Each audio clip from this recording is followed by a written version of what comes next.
Okay. I think we can begin now, Miss Neha. Yeah. Okay. So just to give you a brief introduction, I'm Sanjana and I'm from the Ivy Path team. Now, Ivy Path is an initiative that my co-founder Ilan and I had co-founded to basically help IB, MYP, and DP students worldwide, right? So whether you're switching from another curriculum to the IB, or whether you're within the IB but just looking to kind of equip yourself with those skills needed and equip yourself with the resources and skills needed to get ahead. And we have partnered with Tychr for this webinar in order to really delve deep into the English language and literature IO. And Ms. Sneha has been very kind enough to join us for the webinar today. She is an IBDP examiner at Tychr, and she is someone that would obviously understand what examiners are looking for when they're grading your IO. So her insight is, I would say, invaluable for an IB student.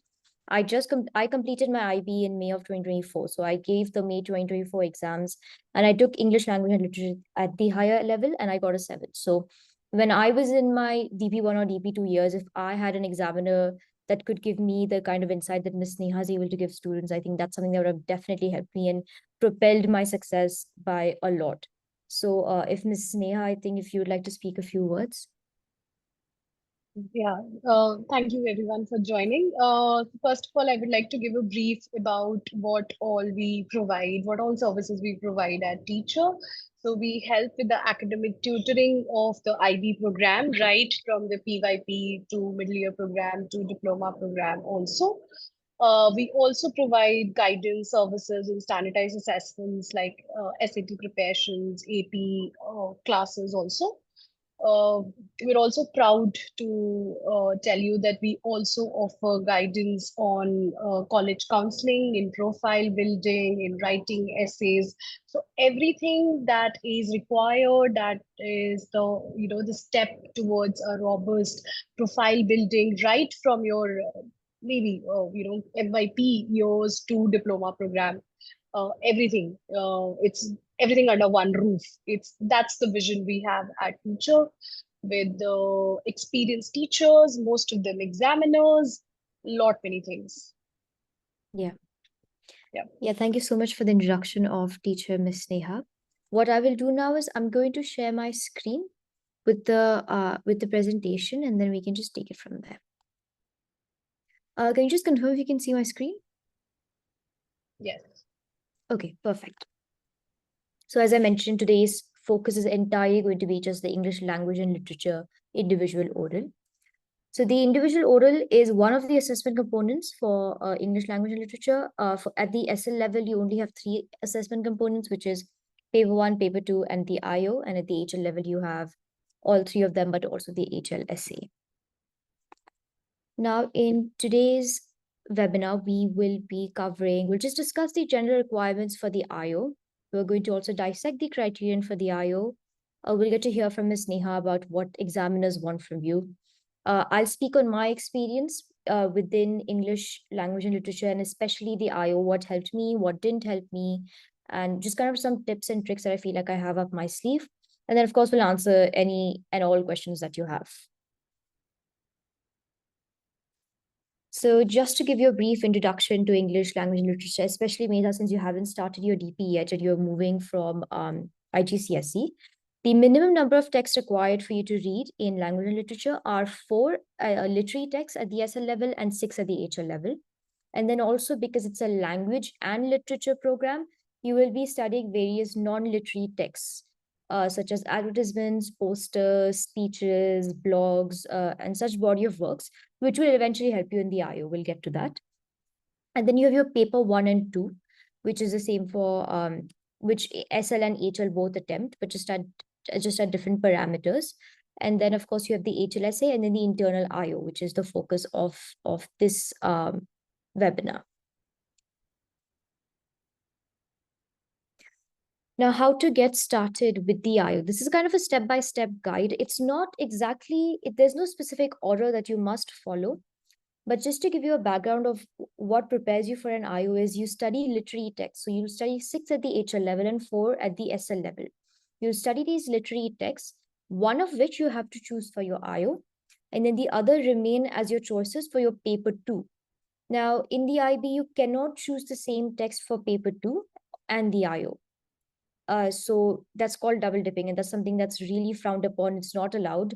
And, many students might think they might get away with it, but it's something that will endanger your diploma, and it's very unlikely that you will get away with it. So just avoid it at all costs. What that means is whatever text you have studied in class, if you choose that for your IO, you cannot use it for your HLSA, you cannot use it for your paper 2. Oh, sorry. You can only use it for your IO. So now I would say one of the first steps would be kind of just thinking about the texts that you have studied and how they can be paired, right? So literary texts that you've studied, how they can be paired with a body of work for your IO. That's one of the first things that you should start thinking about. Then studying the themes in your text. So just kind of, this is something we'll go into more depth in later on in the webinar, but really just understanding the themes and main rich ideas that are presented in your body of work, and which is your non-literary text, by the way, and then your literary text. Then choosing a global issue, which is something very integral and very specific to the individual oral. It's not something you'll come across in any of the other components. An individual oral will have a global issue, which is basically a main rich idea that you have to choose from within your text to dissect and analyze your text for the individual orals, right? So choosing a global issue and crafting a global issue statement is very important. Again, we'll get into this into a lot more depth later on. Understanding the assessment component. So this is where the grading criterion comes in. So the grading criterion is very important because, of course, that's what the examiners use to grade you. So if you understand what the examiners expect from you and you work with that instead of against it, it just ensures that you're on the path to success. Then selecting your extracts and preparing for the final oral. So selecting your extract means that within the text that you select, you have to choose an extract. So if it's a book, for example, you have to choose a page from the book, which is kind of like a basis for part of your IO, and you need to submit it to the IB, right? If it's your body of work, which means if it's a collection of cartoons, because it's a non-literary text, if it's a collection of cartoons, you have to choose one or two cartoons in specific that you will focus on along with the other cartoons. But these two cartoons that you select, which will be your extracts, these will be the ones that you really delve deep into, that you really analyze in depth, right? And then the rest of the body of work, you kind of speak more broadly. And then another thing is that you have to keep working closely with your teacher. Ultimately, your teacher is the one that will grade your final oral. Now, if it's moderated, it will go to the IB and the grade might go up, go down, stay the same. But if it doesn't go to the IB, it means the grade that the teacher has given you will remain. And because it's internally assessed and externally moderated, so working with your teacher closely and ensuring that she agrees or he or she agrees with every step that you're taking is very important, because like I said, ultimately they are going to be judging your IO. Ms. Sneha, would you like to add anything over here? Yeah, as an IB teacher, DP teacher also, I think it's a very interesting assessment component because it's not a written component. The first thing that strikes the DP students is it's an oral assessment, right? Which is very nuanced, and you don't see that much happening in other curriculum. Not to set a comparative study here, but an oral assessment which has so much of weightage, and there's so much to do in this, and it's an interesting way of doing it. Also, as Sanjana mentioned, that you pick up a literary text, you also find a non-literary body of work, and then try to see what are some of the common elements and sort of narrow it down to GI. So, Medha, one of the striking element of diploma program is everything has a process, everything has a structure. So, even the assessments that you take, it follows a process. It's follow a structure. And if you know the process that we'll be discussing in the upcoming slides, uh, I think you'll enjoy it also. What you said, it's very rewarding if you understand the process also. So try to get the process behind the assessment components also. Right, Sanjana? Yeah, I Yeah, definitely agree with that. So I think yeah, that's something that we'll also be able to explain and clarify within this webinar. yeah. Okay, so now just kind of brainstorming. This is what I've done over here is we're kind of going into detail on some of the points that I mentioned earlier. Now, as I mentioned, there's no specific order that you have to go in, but this is an order that worked for me and might work for you. But again, it's not, again, the IB also has no process outlined, as Ms. Neha can also agree. There's no the IB does not say do this, then do this, then do that, right? It's completely up to you. It's very vague, it's very broad. They have some specific parameters that you need to meet. Like I said, that the text that you choose for your IO cannot be chosen for your paper too. Another thing is your IO is for 10 minutes. So 10 minutes of you speaking, which is your presentation, and then 5 minutes of your examiner, who will be your English teacher, asking you questions on your presentation. So in total, 15 minutes, but the breakdown is 10 minutes for you, 5 minutes for the questions. So now you can go 9 minutes or you can go 11 minutes, but it's not really advised, because again, that means that you are compromising the assessment criterion. So try to stick to the 10-minute mark. Of course, if you go 10 minutes, 15 seconds, 10 minutes, 20 seconds, your teacher's not going to hold it against you, but don't try to cross the 30 seconds plus or minus mark. So yeah, as I mentioned earlier, you have to review all the texts that you studied, choose one literary text that's suitable, then choose a non-literary work that you have studied or create one.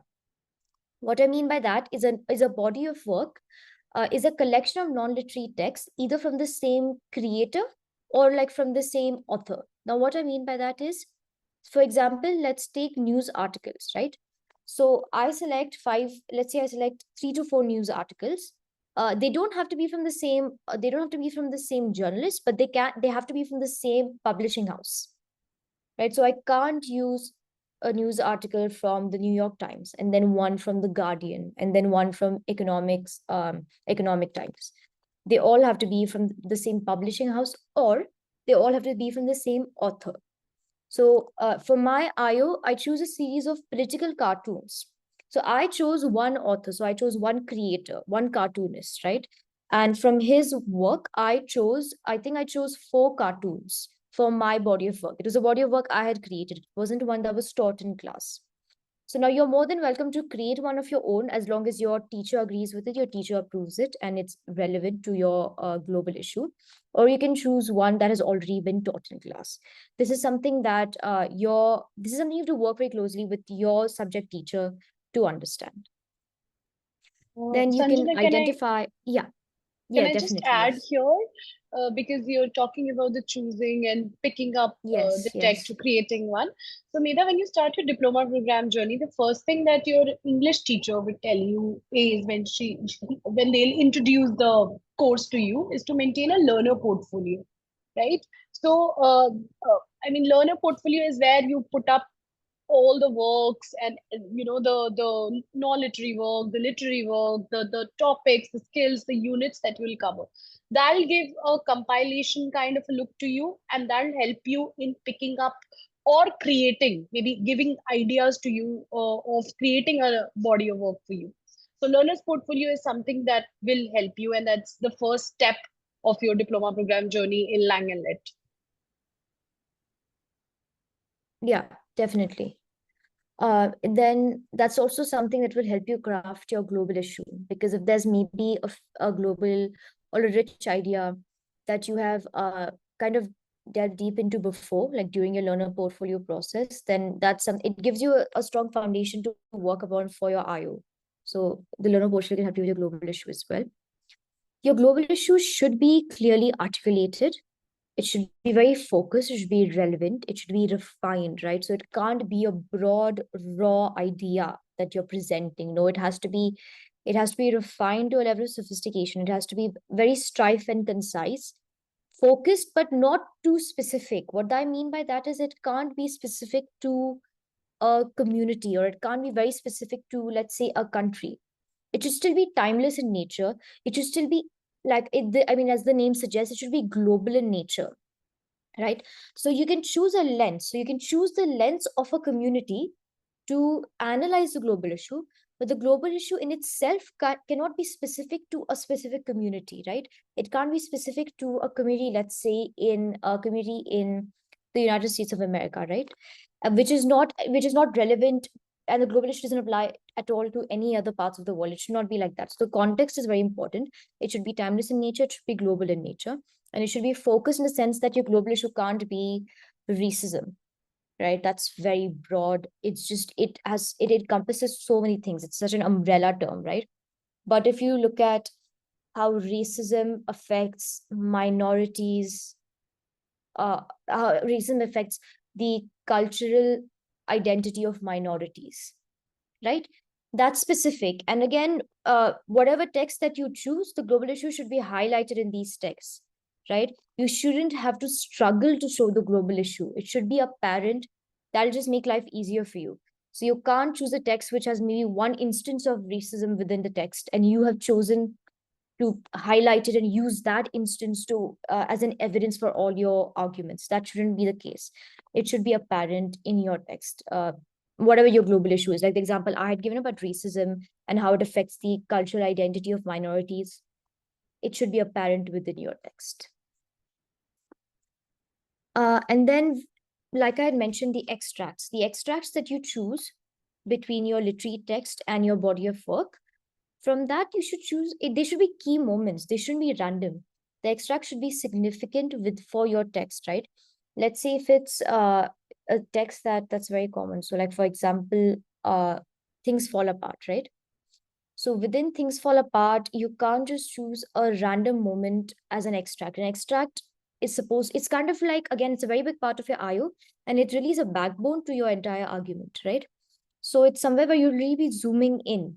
So instead of talking about things fall apart in general and talking about authorial choices in general, you're looking at one specific instance. So that will be maybe like one page within things fall apart, where you can see the theme and the idea that you're discussing very explicitly. You can talk about the authorial choices present very explicitly as well. So that's your extract. Choosing your extract is also very important because you will be spending about 4 minutes out of the 10 minutes talking about your literary and non-literary extracts respectively. Yeah, so moving on to crafting your global issue. So creating your global issue. The first step that you would do is choosing a field of inquiry. Now, the IB has 5 prescribed fields of inquiries, which is power, politics, justice, beliefs, values, and education, and the other 3 that I've listed all of them over here. After these 5, you must choose one field of inquiry, and your global issue must fall under this field of inquiry, right? So make sure that this is very accurate, right? Don't have a global issue like racism and its impact on minorities identities and then put it under science, technology, and natural world, right? That's not at all relevant. It's not at all accurate. So, and you'd lose out on your criterion marks if you do that. So just make sure this is a very simple step, but again, very important and very helpful for you to narrow down on your global issue. Then ask yourself the W question, which is, how does my global issue link to my text? Is it apparent again? What does my GI mean, right? Is it too broad? Is it too specific? Is it too irrelevant to my text? How does the author highlight the GI? So what authorial choices has the author used to highlight my GI? And then what does the text do to reflect the GI? So the text as a whole, how is it working together in order to reflect my GI, right? You shouldn't have to struggle to see your global issue. It should be explicitly highlighted within your text. And then you have to refine it. Again, not a broad, raw idea. Just narrow it down, make it specific, choose one element. You can have a specific lens that you're using to analyze it, but your GI cannot be specific. And then if you're confused about what the GI is, as I mentioned, I've just put it down here as well. It's the rich and deep idea which is in your GI that you're kind of using as a backbone for your entire IO. So imagine that the GI is your perspective and you're analyzing your 2 texts from this perspective, right? It's the central focus of your entire presentation. That's the global issue.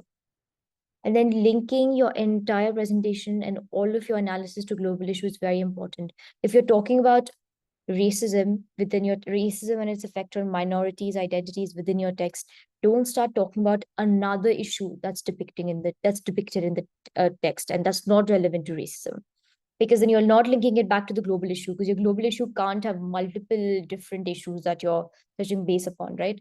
because then it's too broad and then you don't cover any of them. So it should be narrow.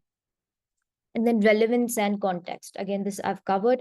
It should be timeless in nature. It should be global in nature. It should be unique to one country or one community. It should be something that affects everyone worldwide. And it should be timeless in the sense that it shouldn't be something that has happened once and is not really something that's affecting society today, or that's not something that's very relevant to society today. You have to take into context the range of cultures in different countries and beliefs and identities that are in our society, and that may even be within the text that you have studied. So that's very important.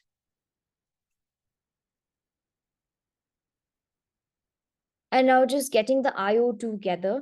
So these are a couple of elements that kind of that come together and amalgamate to make your IO. One is a GI statement. Yeah. Sanjana, I think we can ask Yes, Medha. yes. Medha, if you have any questions, because it's a very important slide Oh, that yes, Sanjana yes, has. definitely. Yeah, she's I'm just going to elaborated go on back there. Yeah. crafting the GI, creating the GI. Do you have any questions here because you yet to start your diploma program? Do you think there is any point or anything, any element of whatever Sanjana has mentioned that we can elaborate for you further? Feel free to ask us. No, I think it's pretty clear for now. All right. Okay. Okay. All right. Okay. Thank you. And like Ms. Sneha said, if at any point in the presentation, if you have any questions, you can just use the raise hand button. Yeah. And then I'll just finish my point and I'll just let you ask your question. Sure. Yeah. Okay. And now just talking about the different elements that make up your IO. Now there are many elements, these are just a couple of them. Your GI statements, the global issue that I discussed on the previous slide, it's not just a couple of words, it has to be a statement, a refined statement which tells the audience, which tells the examiner exactly what you're doing with your global issue, right? It's again a basis for your entire IO. So it can't just be a couple of words like racism in America, right? That's not a global issue. That's not a global issue statement even. A global issue statement is specific. It has to talk about everything that you wish to explore in your IO, right? That's your global issues. Think of it like a thesis statement, but for your IO. That's kind of what it is. A thesis statement, but for your IO. Then for your extract, it has to be the key moments. Your extracts, again, make up a big part of your IO, so it's an important element. Annotations. Now, annotating your extracts is very, very important. When you have your extract, just sit with the printouts, take a pen, and just really look at every single detail and element that is present on that extract. Talk about its importance, its significance, why the author has used it, and the most important, link it to your global issue, because that's essentially what you'll be doing in the IO. You'll be talking about what is there in the text, why the author has done it, and the relevance that it has, in the text, in the way that it impacts the audience, and then how is the global issue depicted, how it's highlighted, what the author has done, what kind of devices, rhetorics, literary elements the author has used to depict the global issue. Sanjana, can I just add here, because this is Yes. such a crucial step of the entire Yes. individual oral process, choosing extracts. So make sure that not just, of course, the GI is the backbone, as they say, GI is the ultimate thread of your individual oral. However, when you choose extracts, just keep in mind that it has rich stylistic devices, authorial choices also. When we come to criterion wise discussion, you'll see that how important it is for the extract to be literary, it should be figuratively rich. It should have the narrative choices that the author has made, which you can pin it down to the GI. That is very important. So when you choose the extract A, what Sanjana mentioned, that it has to have some key moment, some important aspect of the entire plot, or even if it is a poetry, or if it's a poem. So make sure that it has enough of figurative devices or literary devices or broad authorial choices, because your entire criterion B is about how you kind of navigate across all the literary devices that you have. So keep that also in mind. Yeah. And another point, this is something that works really well for me, is creating a system. What I mean by that is I divided my 10 minutes, and I suggest everyone does, is divide your 10 minutes that you have for your presentation and allot enough time for all of your elements. So you have your introduction and your conclusion, which is a non-negotiable. You need to have them. Then your literary text and your non-literary text. Now within that, you will have the extract and then the whole text that you'll focus on. Now, I have another slide where I really go into depth with what the system is and how you should divide your time. But this is something that you should keep in mind. And again, this is something that's very vital in ensuring that your presentation is done well, right? It's vital in ensuring that you hit all the notes needed to get a very high grade, to meet all the criterion specific mark bands. Crafting your practice outline. Now, when you present your individual oral, you will have the opportunity to bring 10 bullet points with you for the individual oral. Now, while that's very helpful, what I also suggest you can do is you create your own 10 bullet points, which don't exactly have to be 10 bullet points, right? It can be a lot longer, but this is something you use for your own practice. This is something you use. They might have cues, they might be visual cues, they might be textual cues that help you remember what needs to be said when. It's so you get used to the flow of your IO. It's so you get used to the structure that you're following, right? So you should have two outlines. One is your practice outline, which is what you use for your own practice. It's just for personal use. You don't submit it, it's not graded, not at all. And then your 10 bullet points, which have some parameters, which is it they can't be very long. They can be maximum like 2-3 lines per bullet point, and they can't be over a page long. They shouldn't be too detailed. They shouldn't, again, because they can't be very long. You're more than welcome to include anything that you'd like, but they shouldn't be over an A4 sheet page long. This is something you submit to the IB with your individual oral. So it can help you, but your practice outline is something that should really prepare you so much for the final oral that you're not relying entirely on the 10 bullet points, that you're so confident and you know your subject and your text so well, is that you're just able to speak without having to refer to the 10 bullet points. And then the structure of the IO. So this is something that I discussed. This is structure I followed. This is a structure that I found very helpful. It's not something that you necessarily have to follow, and it's not something that the IB prescribes. The IB doesn't prescribe any structure. But what I suggest doing is an introduction for 1 minute. Your literary text zoom in. Now, the literary text, what I mean by zoom in is your extract, because your extract is what you're kind of doing to really zoom in, go into the detail and depths of your text, right? So that's your literary text zoom in. You spend 2 minutes on that. Literary text zoom out. This is when you completely let go of the extract. So you've discussed your extract in depth for the 2 minutes and you've completely let go of it now. And you're looking at the text as a whole. So you're referring to many other instances other than your extract, right? And you're talking about broader authorial choices, like maybe recurring motifs and symbolism, which is not something you'll discuss in your extract, because extract is very specific. It's something that's only there on that page, only there on that cartoon. That's an extract. So literary text zoom out for 2 minutes. Then you do your non-literary text zoom in. So if you do a series of cartoons as your body of work, then one cartoon will be your extract. And you will just talk about that cartoon for 2 minutes. Then zoom out is when you talk about the other 2 or 3 cartoons that you have in your body of work. You talk about them broadly. You don't analyze them as deeply as your extract because you don't have the time, frankly. You'll analyze them broadly and you'll kind of tie it all in together, right? How it's all connecting to the global issue, how the extract and the extract and the zoom out is supposed to help you present your case. It's supposed to help you present why this global issue or how this global issue is depicted in the text, right? So choose your extracts wisely. They're supposed to help you. You're supposed to use them to your advantage, not to your disadvantage. And then you have your conclusion for 1 minute. This is how you can fill up your 10 minutes. You don't have to follow this exact order. It's just something that helped me. So I've just put it down in case you want to use the exact same thing or you want to use it as an inspiration or as a reference for something else. And now over here, I've just listed out. Yeah. Yeah. No. Can I just add something? Yeah, definitely.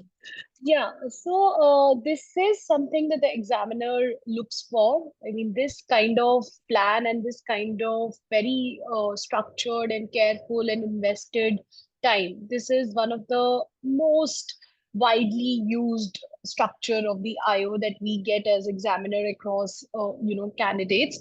The other thing, as Sanjana mentioned, because you're moving across a lot of choices, sometimes you're zooming in, sometimes you're zooming out, so to tell the examiner that you're doing something which is different from the last 2 minutes. For example, when you're zooming out from the literary text, give a transition word to the examiner, give a signpost to the examiner. Now I would like to talk about how the GI is prevalent, or we can see the GI is prevalent in this chapter or in this moment of the novel, if the novel that you have taken as your literary text, or we can see the GI in the other two poems of, let's say, Wilfred Owen, if you have taken about a literary compilation, an anthology of a poet. So these transition words, these signposts, where you're consciously and very very carefully alerting the examiner and telling the examiner that I'm moving from one aspect of my IO to another aspect of the IO. Very important, very very important. And it also gives a sense to the examiners that this is not a very tight scripted individual oral, because we don't like that. If it's a blah blah blah blah blah, it doesn't come across really well. So it has to be practiced but not rehearsed. Not like, writing long scripts will not help, Yeah, not because that memorized. not memorized at all. Yeah. And the examiners get to know that, right? Also, you in your recording room, you'll not be allowed to take the script. So no matter you're writing 2 pages of script, you'll not be allowed to take that in. So as Sanjana mentioned, your the key document that you have is that outline which she was mentioning, which goes to IB also. So all your preparation should be around it, and the more you are dependent on it, the more spontaneous you come across, the more transition and signpost that you will put in while doing your IO also. So these signposts and transition words are very important when you're moving from one Yeah. aspect to another aspect. It kind of give a sense of time to yourself also, because the clock is ticking. It's a very tight rope to walk in if you look at it. Mm. Yeah. Yeah, definitely. So I mean, just to speak a bit more about what she said is, for example, from my introduction, if I'm moving into my zooming in for my literary text, right, I would say now, focusing on the extract from Things Fall Apart, right? That's what I would say, and that tells the examiner, okay, now I am talking about my literary text extract, right? After I'm done with that, I will then, if I'm moving on to the literary text zooming out, I will say now focusing on Things Fall Apart as a whole. That tells my examiner I'm done talking about the extract and now I'm talking about my book as a whole. Then I'll say, you know, uh, I'll say this similarly, the global issue has also been presented in XYZ cartoons by whatever XYZ cartoonist. And then this, I will say cartoon XYZ in specific, that tells the examiner, okay, I am talking about my non-literary extract because I'm saying in specific this cartoon, right? And then again, I would say, and in fact, this is a recurring theme in his entire board, in his other works as well. That tells the examiner that now I'm moving on to his work, my entire body of work, so his other work.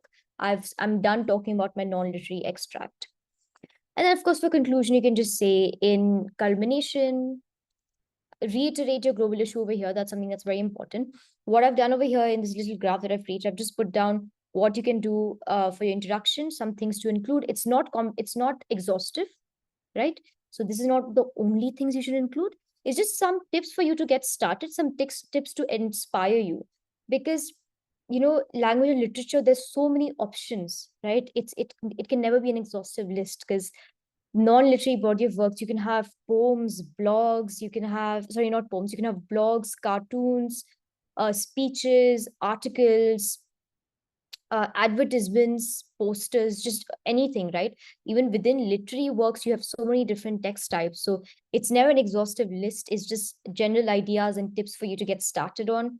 In your intro, you should have your field of inquiry, your global issue statement very clearly stated in the introduction itself, and then consistently speak about your two texts. What I mean by the word consistently is, for my literary text, talk about the text type, date of publication, country of origin, context, and brief summary. Brief summary is just 1 or 2 points, like I've mentioned, just 1 or 2 points about the text. And then do the same thing for your non-literary text. So don't introduce your literary text properly, but just mention the name of your non-literary text. No, spend, maybe 20 seconds on each text, talking about each text, 20-25 seconds, talk about each of the texts. And then you're zooming in is the extract, like I mentioned. This is the only time you'll focus on the extract. After that, you will not focus on the extract. Zooming is the only time you focus on the extract. And then you're zooming out is when you're done with the extract and you talk about the body of work or the text as a whole. So there seems to be a typo over here. This area is supposed to be zooming out. Sorry. This is zooming out. And then your conclusion, where you reiterate your global issue, you reiterate your text types and their link to the global issue.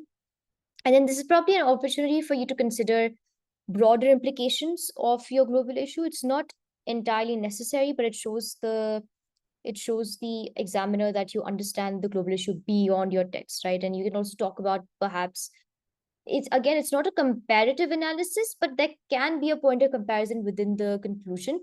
But you should do it as long as you're confident with it and you feel like it is relevant to add. Don't compare just for the sake of it. But if you feel like, you can maybe just say something like, certain elements of the global issue are mimicked or echoed in both the texts as seen through. You can say something like that, which shows a point of, it's really just showing your deeper analysis and understanding. It's not really saying that text 1 and text 2 show this, and that's why it's not really like that. And then the weightage and yeah. Yeah, Meera, do you like to ask any question, anything before we move to the assessment criteria Yes. and the weightage? Hold on, just give me a second. I'm so sorry. How do you go about like finding non-literary bodies of work? Because like you said, I mean, literary bodies of work, we'll definitely cover them in class, so you'll have to choose one from there. Non-literary bodies of work, let's say you are choosing something outside of what you've learned in class. What are some tips of finding like relevant non-literary texts? Yeah, so I think I would say, as a student, right, for me, you will cover non-literary bodies of work in class. You'll definitely cover, I think, at least 1 or 2. I just found that the ones covered in class, I wasn't very excited by them, if I'm being honest, which is why I decided to create my own. But many of my peers selected the ones we did in class, and they did very well on their IOs as well. It's not necessary that you have to create your own, or it's not necessary you have to use the one done in class. What is necessary is that you work closely with your teacher and ensure you and your teacher are on the same page about it. So I think the first step would be just kind of asking your teacher for ideas, right? So your teacher can definitely help you out in terms of giving you maybe some publishing houses, giving you cartoonists, bloggers, because of course your teacher is an IBDP teacher, so they have a lot more vast resources, for non-literary texts than you would. Or they can give you maybe again, movies, documentaries are also examples of non-literary texts. So your teacher would be your first kind of point of guidance. And then after that, you can really take from your own experience something that you have read and you're like, oh, this works well. Something that you've watched, because that's what I did. Because I'm also a history student. So political cartoons was something that, I anyways knew a lot about. A political cartoonist was someone I was very familiar with. It was a text type I understood very well. We didn't ever really do it in class that deeply, but it's something I personally enjoyed, which is why I kind of picked up from my own experience. I was like, this is something that works very well with my global issue, because I was looking at oppression of minorities. So I was like, okay, this is something that works very well. And so I researched a bit, and then I just found a cartoonist that I thought created cartoons enough for me to create a body of work that is relevant to my global issue. So, and I mean, otherwise, you can quite frankly just do research go into it very blindly. Look at your global issue, pick up keywords and search up articles on XYZ and just take it from there. But then I would say picking up from your own experiences and then taking your teacher's help, this when you combine, you're able to create a body of work that's very relevant, accurate, and very well created. All right, thank you. So now moving on to the weightage and criterion of the individual oral. Like I mentioned, both the SL and HL students have to do it. There's no difference between the IO for the SL and HL students. It's the exact same. Only difference is that for SL students, it's 30% of their final grade, and for HL students, it's 20% of their final grade. So for HL students, because they have the HL essay as well, I suppose it doesn't have as much weightage, but it's just as important for both the levels. And the criterion. Now, this is something that's extremely important if you want to score well in the IO, because if you understand the criterion, if you're able to crack the criterion, you're able to basically crack the IO. And I'll just explain what I mean by that. Teachers and examiners, as I'm sure Ms. Sneha can also corroborate, look to this criterion because it's given by the IB. The IB has basically, it's like coming directly from the horse's mouth, right? Because IB is telling you what it wants to see in your IO. So students, teachers, examiners, they're all looking at this criterion. And students, basically what you have to do is you have to ask yourself, okay, criterion A is asking me this. Am I doing it? What examiners are going to see is criterion A is asking for this. Has the student done it? Right? So the criterion should be like your Bible when you're not just for your IO, but for your entire English and language and literature journey, for your other subjects as well, but definitely for your English language and literature journey. I would say the IBO guide, which you should ask your teacher to share with you at the beginning of the year, is something you should keep referring to, because the IB has outlined exactly what it's expecting from students, what its purpose and aim is with every assessment component. It just gives you that broader understanding of what is expected of you, right? So we have 4 criterions for the individual oral, as with other components of this subject. Each criterion is worth 10 marks. And that makes it up to 40 marks. So your individual oral is worth 40 marks. Now, criterion A is knowledge, understanding, and interpretation. Now, over here, you can see there are different marks. So 1 to 2, 3 to 4, 5 to 6, 7 to 8, 9 to 10. Because the max you can get in criterion A is 10. So now when the examiner is listening to your IO, they are thinking to themselves, if it's worth 9 to 10, have they done everything that's mentioned over here? Now here, there are some key terms over here that you can pick out, which is knowledge and understanding of the extracts and of the works and texts. Now, this is where the structure is very important, right? Because you might have great knowledge and understanding about the text, but what the structure helps you do, the structure that we had discussed, is you have allocated enough time, you've given the extract and the entire text enough time and weightage in your IO. So then, what that shows the examiner is that you know enough about both and you're able to present the knowledge information that you have about both the text and the extract equally. So you're not prioritizing one over the other. And persuasive interpretation and implication in relation to the global issue. So this is where this is where the important point is always linking your statements and your assertions and claims back to the global issue, where you make insightful analysis. You don't just it's not just a discussion, it's not a summary, it's definitely not a summary, right? You're being very analytical, you're being very critical, you're in your analysis, right? You're really diving deep into what authorial choices are used, why they're used, how this highlights or reflects the global issue, and how it impacts the audience. So this is where persuasive interpretation comes in, and implications in relation to the global issue, because you shouldn't be talking about anything that is not relevant to your global issue. Can I just add here? Yes. Yeah.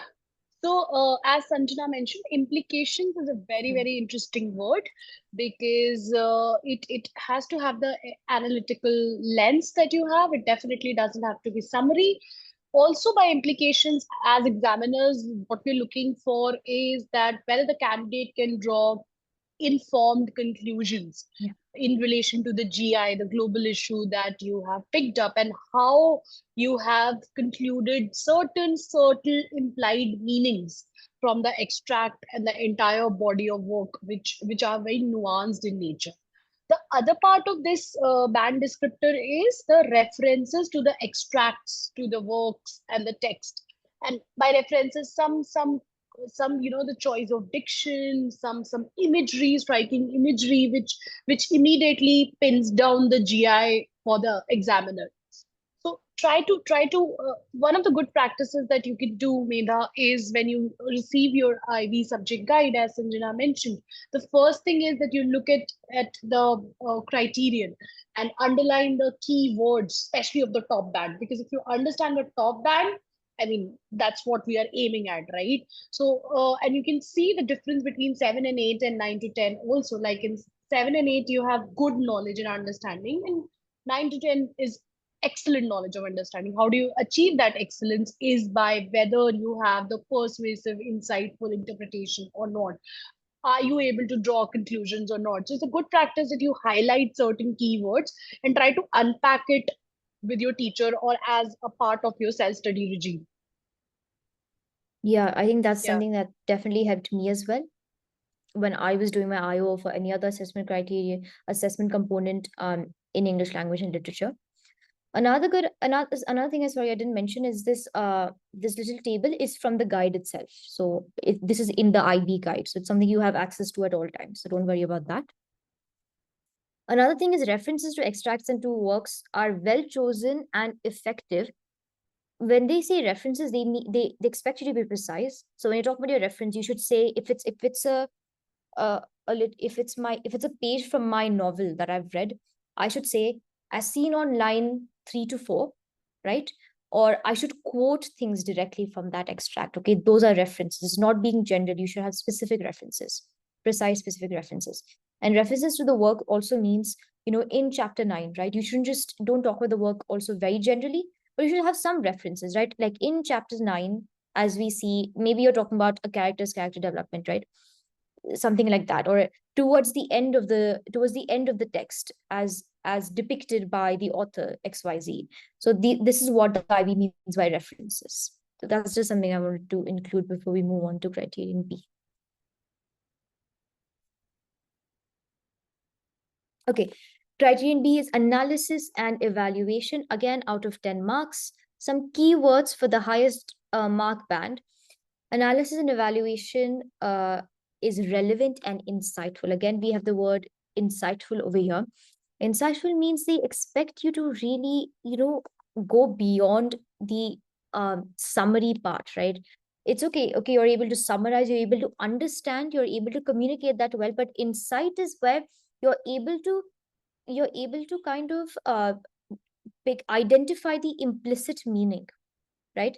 The message that the author is trying to convey, which is not explicit, the effect on the author, which is not explicitly depicted, right? It's very implicit, it's underlying. And that's something that's very important in order for the examiner to kind of tick off that insightful band. You have to be critical, and again, the knowledge of your text is very important for this. You can't be insightful if your knowledge is not thorough, if you don't understand the text deeply, right? So that's very important for the insightful mark band. Then relevance, again, relevant to your global issue, relevant to the point that you're trying to make, relevant to the argument that you're trying to make, right? Don't discuss something that's irrelevant, that's unnecessary. And then again, thorough and nuanced understanding of authorial choices. This is again what I discussed. You need to understand your texts very deeply, very thoroughly. You should study them effectively and wisely, because without that, your IO will fall short. And just if you look at the last line of the top band descriptor, where it mentions a thorough and nuanced understanding of how authorial choices are used to present the GI. So sentence stems like that, the use of imagery or the use of third person point of view, which is a very a broader authorial choice, convey the idea of marginalized community. Probably some of the keywords from your GI, try to put in always as a link sentence, reminding constantly to the examiner that you are very tuned in with your GI. everything that you're doing during those 10 minutes, as Sanjana mentioned, has to, keep going back to the GI. Even the band descriptor says that in relation to the GI, in relation to the GI, you'll see that happening. Yeah. And I mean, just to add, like she said, that there are certain phrases that you can kind of use to ensure that, you're always tying it back to your GI. Like, it doesn't, you don't have to be repetitive. You can re-paraphrase your GI. So, in order to sound very refined and sophisticated, you shouldn't reiterate your GI in the exact same way. Paraphrase it, use synonyms, but the idea should be the same. What you're trying to convey should be the exact same, is that everything is always linked back to your GI, which is your main idea that you're carrying throughout your IO. Moving on to criterion C, which is focus and organization. The structure. Sanjana, yeah. Before we move to the last two criterion, yeah, Medha, do you have anything that you want to ask about criterion A, criterion B? Yeah. Do you want us to elaborate on? We'll be happy to do that. Yes, definitely. I think in Criterion A, it was sort of like a persuasive interpretation and implication of the global issue, right? So what do they exactly mean by a persuasive interpretation? Like, do we have to sort of convince the examiner that the GI is relevant in this case? And if so, like, how do you do that? That's sort of my question. Yeah, so I think, speaking as a student, Medha, you're always trying to convince the examiner of the argument, whatever the claims that you're making, you're trying to convince that they are in fact true, they are supported by evidence, and all your extract is kind of like your main piece of evidence, right? Because this is something you submit to the IB. You don't submit the entire poem, collection of poems, or the entire book. You submit an extract, right? So I mentioned you always keep saying, right, like as seen on line 5 or as seen in chapter 6, right? So this is kind of like the evidence that you're using to persuade. It's not the only tool you have in hand. The other tools that you have in hand are, for example, the kind of language that you use. The diction is very important. And again, if you're making arguments that are relevant to your GI and are implicitly or explicitly presented in your text, you are being persuasive, right? That is persuasive in nature. Do you agree with that, Ms. Sneha?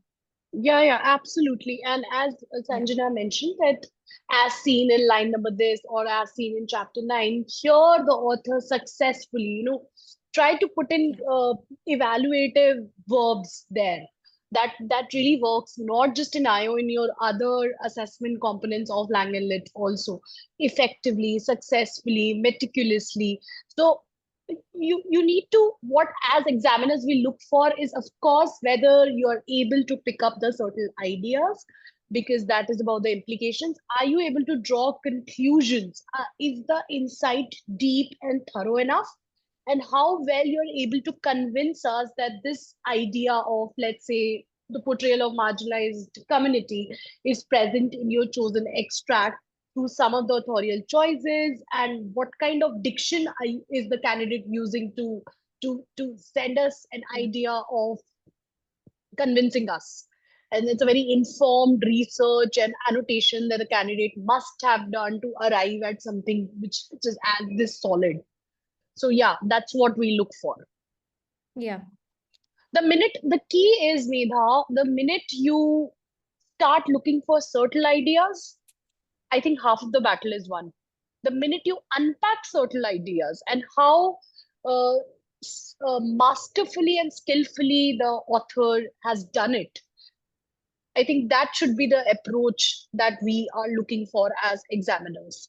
The minute we see that the candidates attempt at unpacking, digging some implied meanings, that is what persuasive interpretation, because you're interpreting something and you're trying to convince us that this is very implicitly covered in the extract.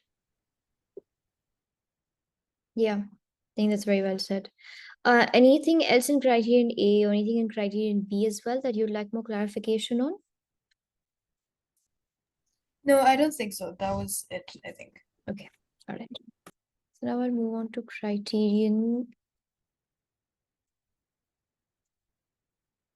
Moving on to criterion C. So focus and organization. The structure that I discussed earlier on, and the little structure that I also gave that you can follow to divide up your 10 minutes. This is something that will immensely help you in criterion C and D. If you create a structure, a system for yourself, you practice it thoroughly and you stick to it, I mean, you're pretty much set for criterion C. You'll see over here some of the keywords: a clear and sustained focus. Again, if you have a structure where you have put thought into it, you have identified how much time you need to spend on which component, again, there's no one element more important than the other. It's not like the literary extract is more important than the non-literary extract, okay? Because it is a language and literature course. So the examiner wants you to spend enough time on both, and not just time, obviously, effective time, right? So not thorough analysis of literary text, but then just a good enough analysis of the non-literary text. So it has to be, your effort has to be consistent throughout the IO. Again, well balanced, because the structure that I mentioned, we have spending 1 minute on intro, 1 minute on conclusion, and then you're 8 minutes, 4 minutes for literary text, 4 minutes for non-literary text, and then within that you're dividing your 4 minutes into zooming in and zooming out, right? It's very well balanced. You're allotting all your elements enough time, and it also, like Ms. Sneha had said, it's kind of like a walk on a rope, but you're not rushing yourself too much with that kind of structure. And then development of ideas is logical and convincing. What that means is, don't go from your non-literary extract to discussing your literary text as a whole. That's a bit illogical, because you haven't developed your ideas. Your ideas can only be developed if you're going in a coherent manner. This is why practice with a proper structure is very important. And again, ideas are connected in a cogent manner. This is what I meant by having a structure where you're following a logical manner. It should make sense to you. It should make sense to your teacher, right? It should make sense to the examiner. Like Ms. Sneha, I'm sure when if you're creating an IO, you want to see a structure where it makes sense to you, right? Absolutely. It shouldn't, yeah. Yeah, so as examiner, this is what we look for, that it's very well structured. Examiners would, as I said, in a jiffy, we get to know that if it is a planned as in there is some thought, some investment has been done in terms of arranging the individual oral. All right. And the development of ideas it has to be very seamless. And that can be done when you're using, as I mentioned before, transition words, signpost for the examiners to tell the examiner now that we are moving to the entire, the zoom out, which is like, now I would like to now talk about how the GI is prevalent, something like that. Some sentence stems very consciously and carefully placed within your IO, which shows a very logical progression of ideas, which is yet seamless. So while you're practicing it, try to ensure that you have all these signposts embedded in your outline. Very important, that is. Definitely. I think your prepared structure with signposts and just, effective, just practice where you're able to effectively present it, and you're pretty much set for Criterion C, I would say. Right. And Criterion D language, which is kind of like this is kind of a common denominator across all the components in English language and literature. Language, so use of language is very important over here. Some of the keywords over here to get 9 to 10 or a top band in Criterion D: clear, accurate, and varied language. That's why don't be repetitive. Try to use different language. That doesn't mean you have to mug up complex words and use them. Just varied it. You have to show you have a good command on vocabulary, right? When you're always, because you have to link back to your global issue quite often, sort of paraphrase it. Use different versions of the global issue.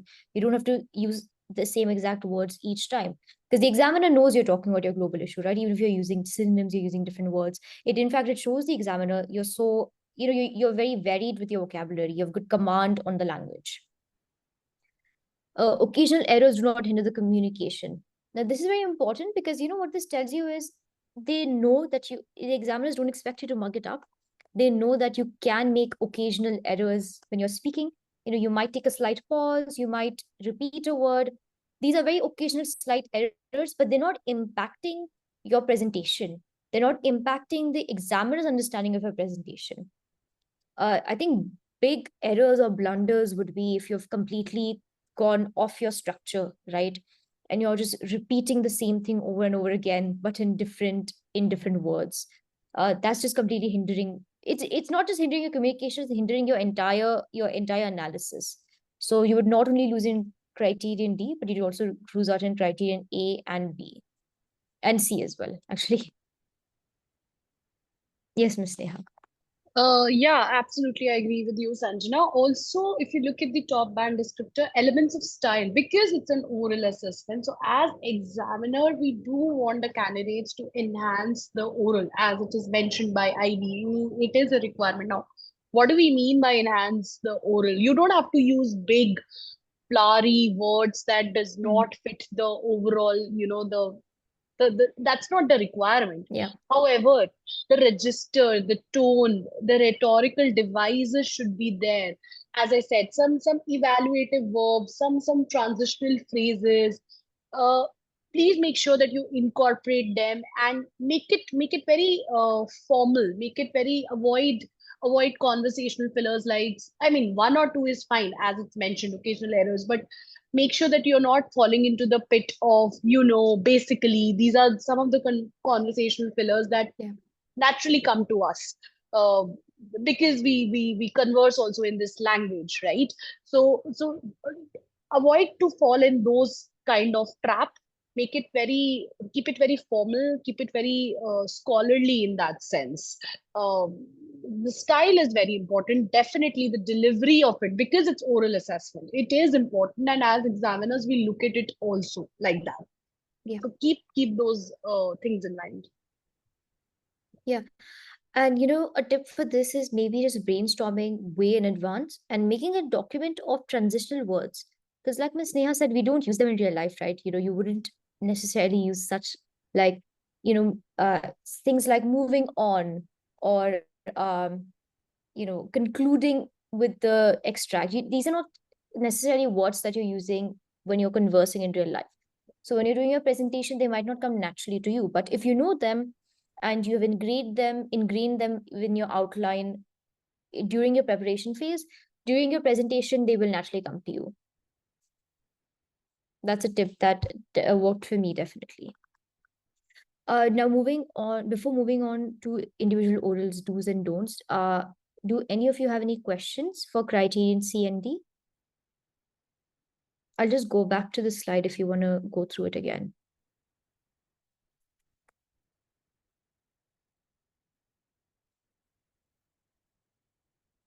Okay, if there are no questions, then I'll move on. So Criterion C is where the structure comes in. It's very important, being logical, being coherent. Criterion D is your grip on your vocabulary, your command of the language. You have to just ensure you're natural. Don't make it too forced. Any kind of style that you try to employ or any words that you use, make sure it's natural and again appropriate to the task. So just moving on to some general do's and don'ts for the individual oral. Some do's, again, deep understanding of the text. Don't go into the individual oral with just reading summaries on the internet and thinking you understand the text and that will be enough, because that won't help you. You need nuanced understanding, right? So the context, the themes, the stylistic devices used, because you don't know what will help you when, right? So it's very important to know all of them thoroughly. A structure. It's very important to create a structure. Don't try to just freestyle it to say, okay, that won't help you at all. Please ensure that you have a structure. So your introduction, your main points, your conclusion, in your head, at least allot the time to each element. You will have a timer present with you in the exam room. So, when you see the clock going to 1 minute, you know that you have to wrap up your conclusion now. When you see the clock going to reaching 10 minutes, when you see the clock going to 1 minute, you have to wrap up your introduction. When you see the timer going to 10 minutes, you need to wrap up your conclusion. So a structure will help you with this, because then you'll already know, you'll be confident, like, I know how much time to spend on what. Then your GI must be refined. It must be very focused, narrow. It should be well thought out. It should be relevant, because it will determine your entire IO. If you have the wrong global issue and you've done everything else perfectly, it's really going to tank your IO. Then keep track of your time. Again, structure is very important. Don't go over the time. Don't go under the time. During the IO, if you feel like you haven't covered all the points, but you're ending the time allocated for that element, just wrap it up. Be smooth with it and just wrap it up. Because quite frankly, the examiner doesn't know everything you had planned, so they're not going to know the difference. Then anticipate possible questions for the examiner. So just prepare, brainstorm, ask your teacher for advice. What kind of questions examiners, which is your teacher, tend to ask students. You don't necessarily need to know anything other than what you would already know for the IO. It's not extra practice you need to do. But I think just anticipating certain questions can maybe help you answer them a bit more better. And use your 10 bullet points to your advantage that you take into your exam room. Create them in such a way that they help you. Because it's not something that you're graded on. It's just something that you submit to the IB, but you're not graded on it. So they should help you have cues in them that you can recognize, and it helps you identify elements and remember things that you're supposed to include. Ms. Sneha, is there anything else that you think that they should definitely do for the individual oral? I think the time is the key. I mean, as Yeah. examiners, this is what we look for, that you stick to the time, stick to the plan. Also, choosing the right extract. I can't emphasize this more, or the more I do, I feel it is lesser. That's what I tell my students also. You have to choose the right extract. As we mentioned, as we had been discussing, that it's one of the pivotal moments, or it is, it is figuratively reach. It has that meat that you can cover at least four solid authorial choices in relation to your GI. So make sure that you judiciously make all these choices and then go on to preparing for your IO. Yeah, definitely. And these are a couple of don'ts. Don't forget to familiarize yourself with the assessment criteria. It's very important. Please go through the criterion. It's in your guide. It's so easy to access. It's an easy read. The IB has really simplified it for you to understand what is expected of you. So don't remember to ensure that your outline, your preparation is all working with the assessment criterion and not against it. Then don't use, again, flowery, overcomplicated words and just confuse the examiner, and because you don't want it to take away from your presentation. So don't do that. Don't stray from the topic. Don't stray from your GI. Don't start discussing issues in the text that are not relevant to your global issue, right? Because your text will be multifaceted, right? It will have so many issues. You have to choose the most significant and relevant one. And when you do that and create a global issue during your presentation, don't talk about the other issues that are also there. That will just take away your time. It's irrelevant, and you lose marks in your mark from the criterion mark bands. And don't neglect any part. Like I've mentioned before, literary, non-literary text, zooming in, zooming out, intro, in conclusion, they're all equally important. You might be spending lesser time on your introduction and conclusion, only 1 minute each, but it's still very important, because it's really the first and the last impression that your examiner gets of your individual oral, right? So it's very important, because it also sets the tone for yourself. If you start off strong, you have that confidence, you have that momentum, and you carry through with it, and you don't let you don't let the nerves get to you. So it's very important for you to pay equal amount of time and attention and effort and energy to all the elements of your individual oral.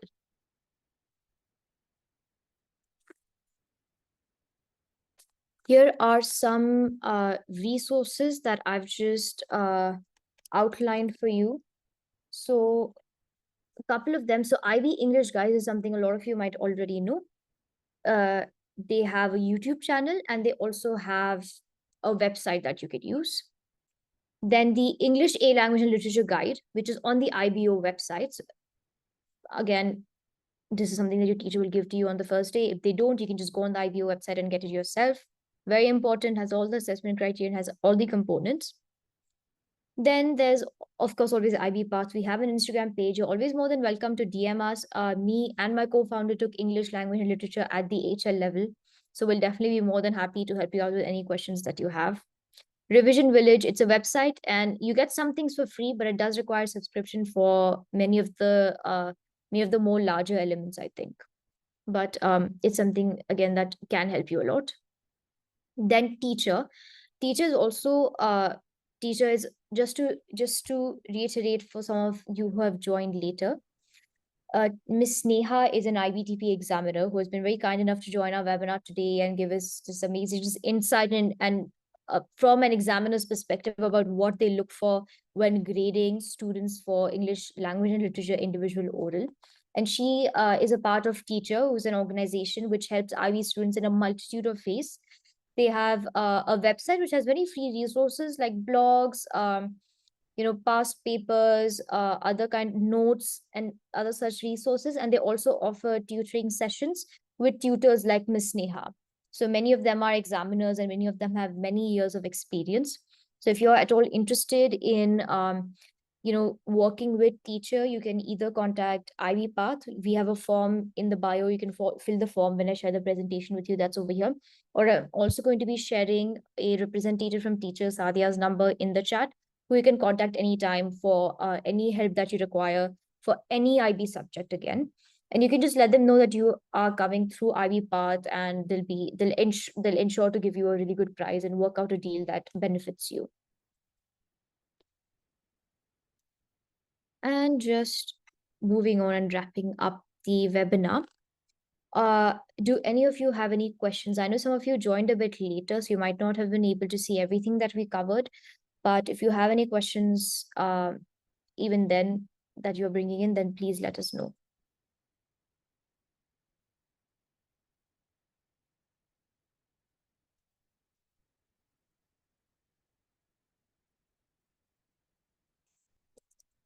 You can either put them in the chat or you can just unmute and ask.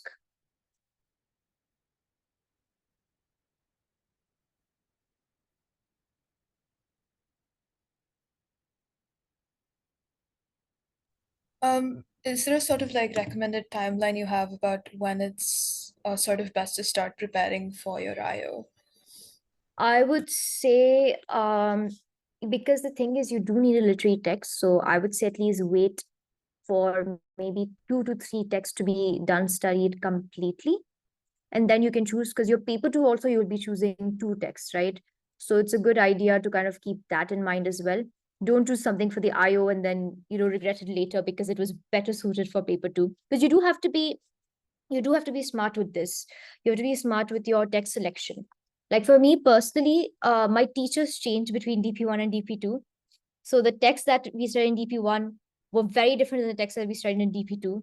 It's completely different tangents, to be honest, completely different themes, just everything was different. So I had to be very careful with what I kept aside for my paper 2, where I have to choose 2 texts to compare in an essay type response, and which text I chose for my IO. So be very smart with that. I would say wait for at least 2 to 3 texts to be completely over to start thinking about your IO. And your teacher, because schools also have their own timelines, so don't fret about this too much. Your teacher will introduce you to the individual oral whenever it's relevant. But you've kind of gotten a head start because you've attended the webinar, you know so much already. So don't worry about this too much. Yeah, and schools, every school would have different timeline. So your teacher would definitely have a lot of mock IO sessions with you. So it's a good idea that I think by the end of somewhere, just by the end of diploma program, year 1, that's a good time when you have done substantial amount of body of work, non-literary text type, and as Sanjana mentioned, at least 2 literary text. So you would have a fair idea, you would have a broader landscape also to choose the text from. And there'll be a couple of mock IO, definitely. We also do it. So that also helps and that also gives some kind of practice. Definitely. Yeah. Yeah. Any other questions about anything we discussed or anything in general about the individual oral? Just to confirm once again, sort of that zooming in part of that, or that one extract you're talking in detail about, right? It's like better to just choose one extract with a lot of stylistic choices and devices and delve deeper into that, right? Or Yeah, no, you should. I think you only can choose one extract. Definitely don't choose more than one. Now, the one extract, it's a very ambiguous term. So, for example, in English language and literature, if you do poems, you're going to do poem by one author, and you'll do many poems, like 7 to 8 poems, okay, or maybe six to whatever, 5, 6, 7, 8, depending on your teacher.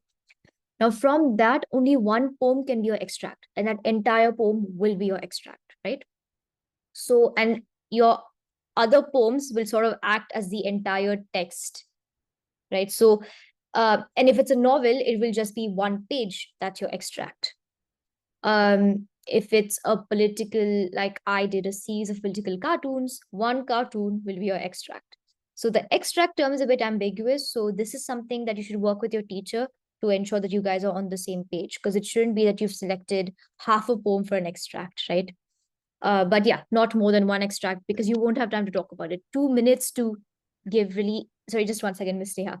2 minutes to give really insightful, deep analysis for one page is also just, it's not enough. So not more than one extract for sure. So extract is, I mean, if you look at the technical part of it, it has to be minimum 25 lines, literary text, and maximum is 40 lines. You can't go beyond 40 lines because, as Sanjana mentioned, you'll have to fit the extract and the broader, the zoom out from where you have taken that extract in those 4 minutes, because 1 minute is your conclusion, 2 minutes is the zoom in, and 2 minutes is the zoom out.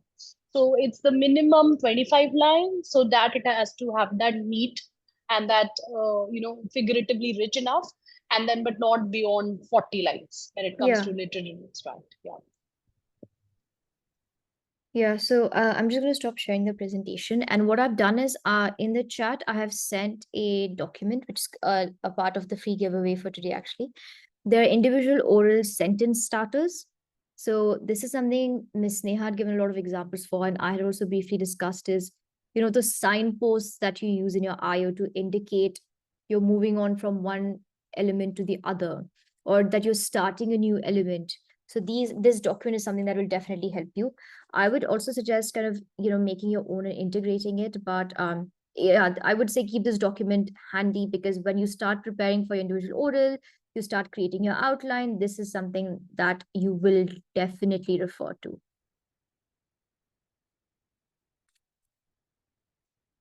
I'm so sorry, just one last question. You mentioned those 10 bullet points, right? Is there any sort of restrictions as to maybe like highlighting a few words in a certain color, or it just has to be like plain bullet points? No, it has to be a clean copy, no highlighting or anything. Not the one that you take into the examination room. Anything that you create for yourself, you can do as you please, but the one that you take into the examination room and you submit to the IB, a clean copy, 2 to 3 sentences per bullet point, and they shouldn't exceed 10 pages. And don't I think Miss Sneha can maybe answer this better, but I don't think you should try and keep it font size 7 and try to fit huge paragraphs. That's a bit frowned upon. So no, not at all. Do not try to beautify it unnecessarily. It has to be unannotated, clean extract. Yeah. Yeah. Okay, thank you. Yeah. Any other question, guys?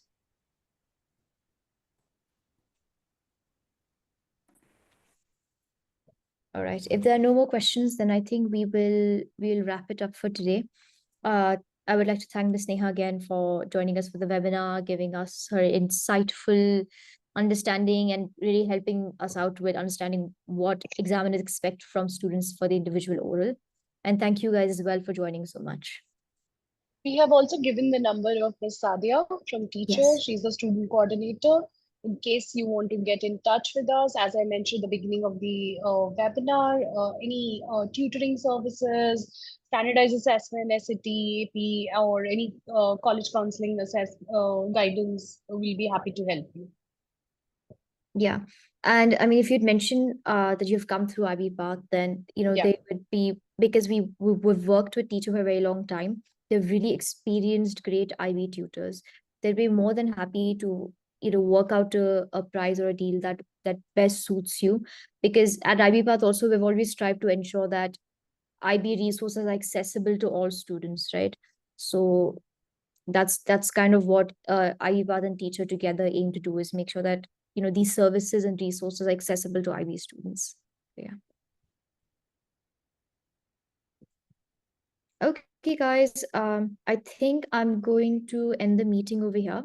Thank you so much for everyone that joined, and have a great day ahead. And don't forget to download the resource from the chat where it's the IO sentence starter. It's a PDF. Just let me know once you've downloaded it, and then I'll end the meeting, because once I end the meeting, then the chat will also disappear. Yeah, I have it downloaded. I Okay, don't know about that's perfect. All right. Okay, all right. Thank you so much, everyone. Have a great day.